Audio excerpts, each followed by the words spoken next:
So welcome back to the latest episode with Rahul Reddy Garu, the immigration lawyer, and he's practicing law from since 30 years. So right now OPT నుంచి stem నుంచి H1Bకి మారే వాళ్ళ situations ఏ విధంగా ఉండబోతున్నాయి యూఎస్లో అనేది తెలుసుకుందాం. Hi sir. Sir I'm very fine sir and how are you sir? Good. So upcoming మార్చ్లో H1Bకి సంబంధించిన లాటరీస్ అవి ఉండబోతున్నాయి కాబట్టి వాటి గురించి డిస్కస్ చేద్దాం. సో ఓపీటీ అండ్ స్టెమ్ నుంచి ఎవరైతే H1B కోసం వెయిట్ చేస్తూ ఉంటారో లాటరీ టైంలో వాళ్ళ మీద ఎఫెక్ట్ ఏ విధంగా ఉంటుందంటారు? ఇప్పుడు మనకు కొత్త H1B రెగ్యులేషన్స్ వచ్చినాయి. దాని ద్వారా ఏమైందంటే థర్డ్ పార్టీ ప్లేస్మెంట్ అనేది కొద్దిగా స్ట్రిక్ట్ అయిపోయింది. అదొకటి. ఇంకోటి ఏంటంటే మనకు లాస్ట్ ఇయర్ H1B కోటాను మొత్తం ట్రాన్సాక్షన్ చేసిండ్రు. అంటే అంతకుముందు 7-8 years నుంచి ఎట్లుండే అంటే అంతకుముందు 3-4 years ఎట్లుండే అంటే ఒక 10 కంపెనీల నుంచి కూడా కొందరు ఫైల్ చేసిండ్రు, ఫ్రాడ్లెంట్ ఫైలింగ్స్ అయ్యి. అంటే ఒకవేళ కనుక కొన్ని జాబ్స్ ఉంటే 10 కంపెనీల నుంచి ఫైల్ చేసిన ఉన్నారు. అయితే ఇప్పుడు లాస్ట్ ఇయర్కి వచ్చేమటికి ఏమైందంటే నీకు ఒకవేళ కనుక 10 కంపెనీలు ఫైల్ చేసినా కూడా శ్రీనివాసరావు అన్నతను మాత్రం ఒకటే కాబట్టి అతనికి ఒకటేసారి లాటరీ వచ్చే ఛాన్స్ ఉంటుంది. అతని బిల్లుని 10 సార్లు బెటరు. ఓకే, మనం అప్పుడప్పుడు పెడతాం కదా, చిన్నప్పుడు పెట్టినప్పుడు మన పేరు ఇచ్చి పెడతాం. మన పేరు ఎక్కువ రాయాలంటే ఏం చేస్తాం, 10 సార్లు రాసి అనలేస్తాం. అటువంటి అలౌడ్ లేదన్నట్టు. ఇప్పుడు ఎన్నిసార్లు రాసినా కానీ ఒకటే చిట్టి ఆ శ్రీనివాసరావు గారి పేరుతోటి ఒకటే చిట్టి పోతుంది. ఆ చిట్టి ద్వారా అది లాస్ట్ ఇయర్ ఇంప్లిమెంట్ చేసినారు. ఇప్పుడు కొత్త రెగ్యులేషన్స్ ప్రకారం ఏం చేసినంటే దాన్ని రెగ్యులేషన్స్ ద్వారా చేయబట్టి ఏమైనా కోర్టుల కేసులు కానీ వాటిని ఎదుర్కోవడానికి ఈజీ అవుతాయని చెప్పి వాళ్ళు రెగ్యులేషన్ ద్వారా పోయినరు. అయితే ఇప్పుడు కొత్త ప్రొవిజన్ ఏంటంటే లాటరీ మనం మార్చ్లో ఫైల్ చేసేటప్పుడు కొత్తగా ఫీజు అంతకుముందు $10 ఉండే. $10 ఏంటంటే ఎప్పుడు ఇవ్వాలి, ఎప్పుడు పెద్ద కేర్ చేయరు. సో కొందరు ఫ్రాడ్లెంట్ ఫైల్ చేసే వాళ్ళు కొద్దిగా ఎక్కువ ఫైల్ చేస్తున్నారు, $10. ఇప్పుడు దాన్ని $215 చేసినట్టు. సో కొంచెం ఫిల్టర్ చేయడానికి, కొద్దిగా ఫిల్టర్ చేయడానికి చేసినట్టు. అసలు మేము ఈ రెగ్యులేషన్స్ పాస్ చేసేటప్పుడు మేము ఏమైనా అడ్వైజ్ చేసినామంటే అసలు మొత్తం లాటరీ చేసేటప్పుడు మొత్తం ఫైలింగ్ ఫీజే తీసుకోండి. ఓకే, సెలెక్ట్ అయితే ఆ ఫైలింగ్ ఫీజు ఇవ్వకండి. ఎట్లా మేము కట్టాలి కదా, మేము ఫైలింగ్ ఫీజు కట్టాలి కదా, మేము ఇవ్వకండి అని చెప్పి మేము అడ్వైజ్ చేసినాం. వాళ్ళు ఇన్లే సరే ఏదో $215 చేసిండ్రు. సో ఇప్పుడు కొత్తగా ఓపీటీ నుంచి స్టెమ్ ఎక్స్టెన్షన్ నుంచి ఉన్న వాళ్ళు ఇప్పుడు మార్చ్ అంటే మనకు దగ్గరకు వచ్చింది. ఇప్పుడు ఆల్మోస్ట్ డిసెంబర్ అయిపోతూనే ఉంది. మార్చ్కు మీకు H1B లాటరీ ఉంది. ఇప్పటి నుంచే మీరు కంపెనీ కానీ కంపెనీ హెచ్ఆర్ కానీ కంపెనీ లాయర్ కానీ కాంటాక్ట్ చేసి టచ్లో ఉండి మీరు H1B ఫైల్ చేయడానికి రెడీ కాండి. అండ్ వీళ్ళు ఎటువంటి జాబ్స్ని చూస్ చేసుకోవడానికి స్కోప్ ఉంటుందంటారు ముఖ్య H1B టైంలో? నార్మల్గా అంటే మన వాళ్ళందరూ కంప్యూటర్ ప్రొఫెషనల్స్ ఉంటారు కాబట్టి మనకు 3 types ఆఫ్ జాబ్స్ ఉంటాయి నార్మల్గా అండి. ఒకటి ఎండ్ క్లయింట్ అంటే నార్మల్గా కోకోలా కంపెనీ, లేదంటే నెక్స్ట్ ఇంప్లిమెంటేషన్ పార్ట్నర్, ఈ డెలాయిట్, కాగ్నిజెంట్, ఇన్ఫోసిస్ అని ఇంప్లిమెంటేషన్ పార్ట్నర్ టైప్ ఉంటాయి. ఇంకోటి ఏమో ABC కన్సల్టింగ్ కంపెనీ, చిన్న చిన్న కంపెనీస్ ఉంటాయి.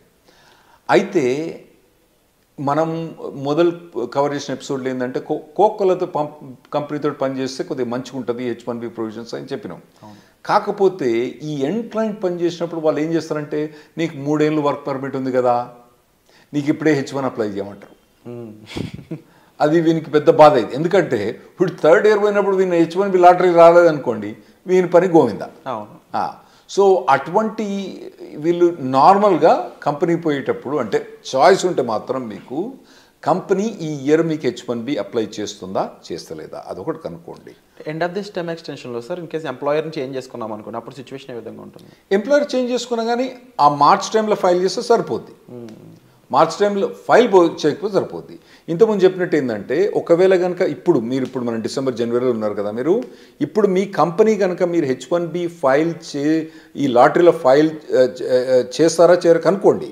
ఒకవేళ చేయరని అనుకుంటే మాత్రం ఈ కంపెనీ వదిలిపెట్టి వేరే ఏ కంపెనీ కనుక మీకు జాబ్ దొరికితే ఆ కంపెనీకి పోవడం బెటరు. ఎందుకంటే H1B లాటరీ ఎంత తొందర వస్తే అంత బెటర్. ఎందుకంటే మనం లాస్ట్ 10 years నుంచి చూస్తున్నాం కదా, H1B లాటరీ అనేది కష్టమవుతుంది రావడం. ఓకే, ఇది లాటరీలో రావడం చాలా కష్టమవుతుంది. పోతానా కొద్ది ఇంకా పర్సంటేజ్ ఛాన్సెస్ తగ్గిపోతున్నాయి. మీకు 3 times కూడా మీరు లాటరీ ట్రై చేసుకోవాలి, అవసరమైతే 4 times కూడా మీరు లాటరీ ట్రై చేసుకోవాలి. వచ్చినప్పుడు ఇమ్మీడియట్గా ఫైల్ చేసుకోండి, మళ్ళీ నెక్స్ట్ ఇయర్ పెట్టకండి అన్నట్టు. ఒకవేళ ఈ కంపెనీ ఫైల్ చేయకపోతే మీకు వేరే జాబ్ దొరికితే మాత్రం వేరే జాబ్ తీసుకొని ఆ జాబ్ ద్వారా కూడా మీరు H1B ఫైల్ చేసుకోవడం బెటర్. స్టెమ్ స్టూడెంట్స్కి ఎలాంటి ప్రొటెక్షన్ ఉంటుంది సార్? అంటే ఎక్స్పైరేషన్ ముందు జాబ్ పోయినట్లయితే వాళ్ళకి ఏమైనా ప్రొటెక్షన్ ఉంటుందా? ఏముండదండి, గోయిందా. అంతే. ఇప్పుడు ఇప్పుడు H1B ఇప్పుడు ఉందనుకోండి, ఇప్పుడు మార్చ్లో లాటరీ ఉంది, ఫిబ్రవరిలో జాబ్ పోయిందనుకోండి, మార్చ్లో వాళ్ళు ఫైల్ చేయరాదు అన్నట్టు. అయితే కొందరు ఏం చేస్తారంటే ఈ కన్సల్టింగ్ కంపెనీ ద్వారా పోయి ఫ్రాడ్లెంట్గా వాళ్ళకి డబ్బులు ఇచ్చో జాబ్ లేకున్నా ఫైల్ చేయించుకుంటారు. అవి అయితే నేను అవాయిడ్ చేయమని చెప్తా. ఎందుకంటే మీరు లాంగ్ రన్లో చూసుకోండి, మళ్ళీ కాకపోతే ఇండియాకి వచ్చి మీరు మళ్ళీ H1B లాటరీ అప్లై చేసుకోవచ్చు, కానీ ఇటువంటి ఫ్రాడ్లెంట్ కంపెనీస్ మాత్రం పోకండి. జెన్యున్ జాబ్ ఉంటే మాత్రమే మీరు H1B ఫైల్ చేయించుకోండి. జెన్యున్ జాబ్ లేకపోతే ఎప్పుడు కూడా H1B ఫైల్ చేయించుకోకండి. లేదు, ఇన్ కేస్ జాబ్ పోయింది అనుకున్న టైంలో స్టెమ్ ఓపీటీ మెయింటైన్ చేస్తూ ఎంప్లాయర్ మార్చుకునే స్కోప్ ఉంటుందా?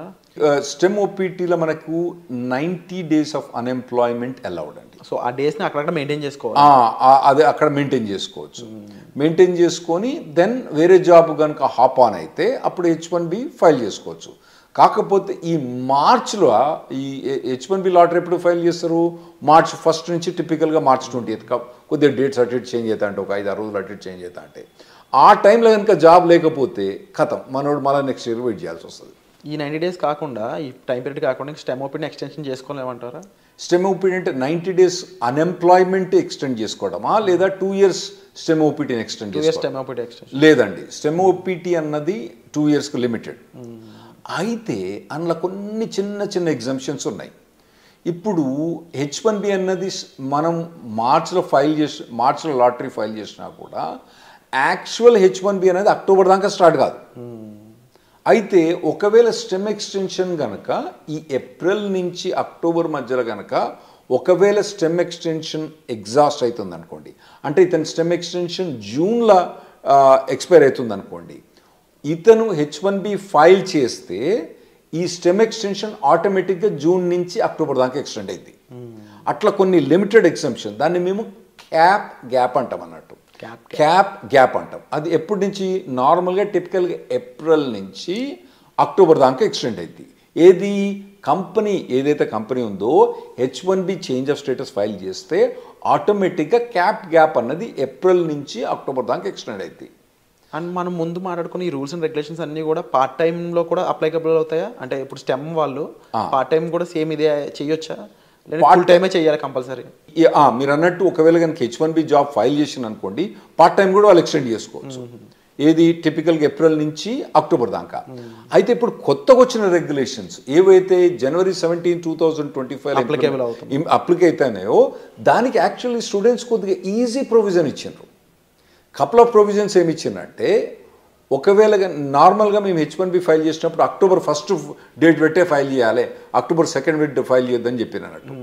ఇప్పుడు కొత్తగా ఏంది, నువ్వు ఎక్స్టెండెడ్ డేట్స్ అంటే ఇంకా లేట్ డేట్ తోటి కానీ మేము ఒకవేళ కనుక మేలో ఫైల్ చేసినా కూడా కొద్దిగా లేట్గా స్టార్ట్ డేట్ అంటే వీని స్టెమ్ ఎక్స్టెన్షన్ ఉంటుంది కదండి, ఈ స్టెమ్ ఎక్స్టెన్షన్ ఎక్కువ వాడుకోవడానికి ఇంకా ఎక్కువ రోజులు పెట్టుకొని, అంటే October 1st కాకుండా డిసెంబర్ కానీ జనవరి కానీ స్టార్ట్ డేట్ పెట్టుకొని మేము H1B ఫైల్ చేసుకోవచ్చని కొత్త రెగ్యులేషన్ వచ్చింది. ఇది స్టెమ్ ఎక్స్టెన్షన్ ఉన్న వాళ్ళకు, ఓపీటీ ఉన్న వాళ్ళకి చాలా అడ్వాంటేజ్ అండి.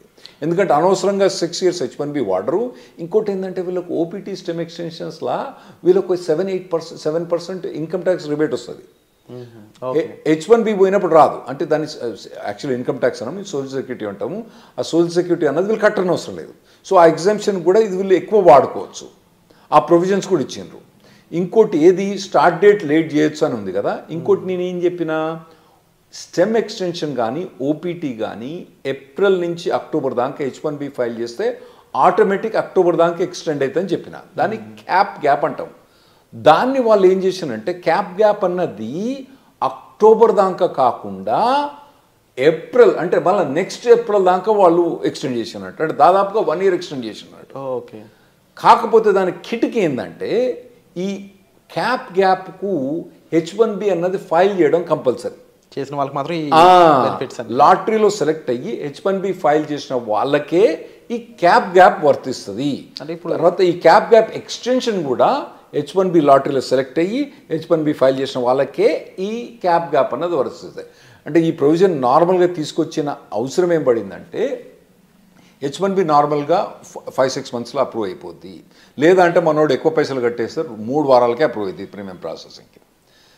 కొత్త అడ్మినిస్ట్రేషన్ వస్తుంది కదా, కొత్త అడ్మినిస్ట్రేషన్ అప్పుడు ఈ కొత్త అడ్మినిస్ట్రేషన్ కొత్తదేం కాదు, అంతకుముందు ఉన్నదే. అంతకుముందు మమ్మల్ని నరక యాతలు పెట్టింది ఈ అడ్మినిస్ట్రేషన్. వాళ్ళు ఈ ప్రీమియం ప్రాసెసింగ్ ఇవన్నీ సస్పెండ్ చేసిండ్రు.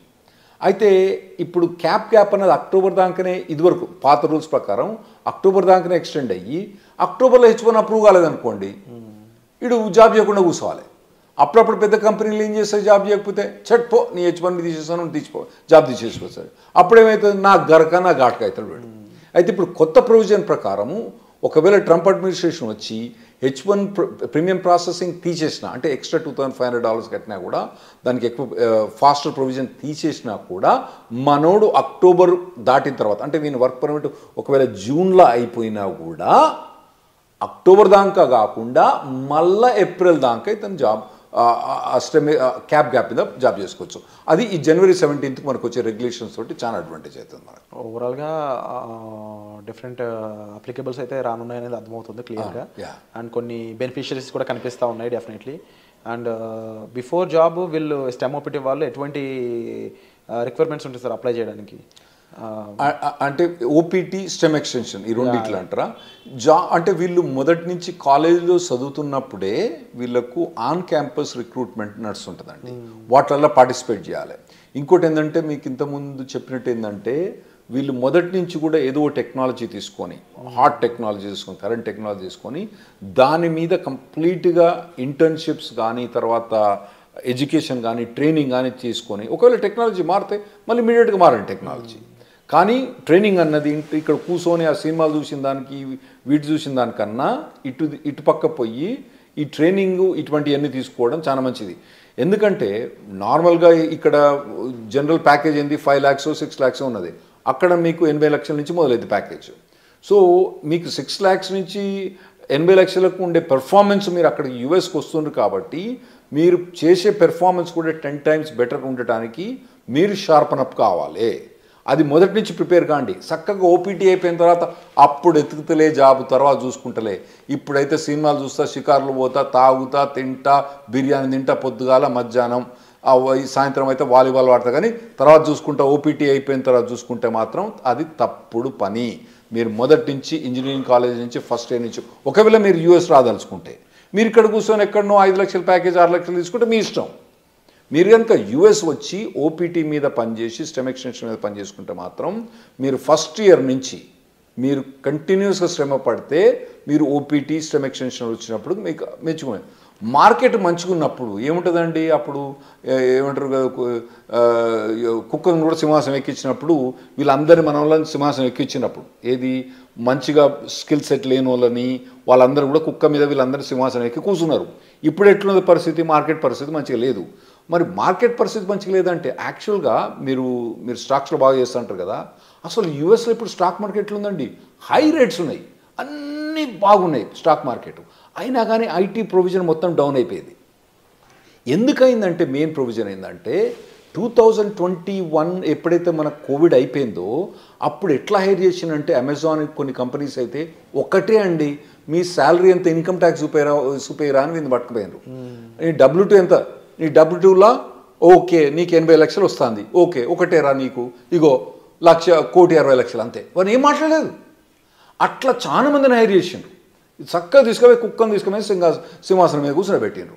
ఇప్పుడు ఏమవుతుందంటే వాళ్ళందరూ చాలా మంది లే ఆఫ్స్ అవుతుండ్రు, ఇంపాక్ట్ చూపిస్తున్నారు. ఇప్పుడు కొత్తగా వచ్చే పురాణాలకు మాత్రం ఆ లగ్జరీ ఏదైతే 2021-22లో ఏదైతే హైరింగ్ చూసిండ్రో, ఆ తర్వాత అంతకుముందు హైరింగ్ చూసిండ్రో, ఇంకా ముందు మీరు చూడరు.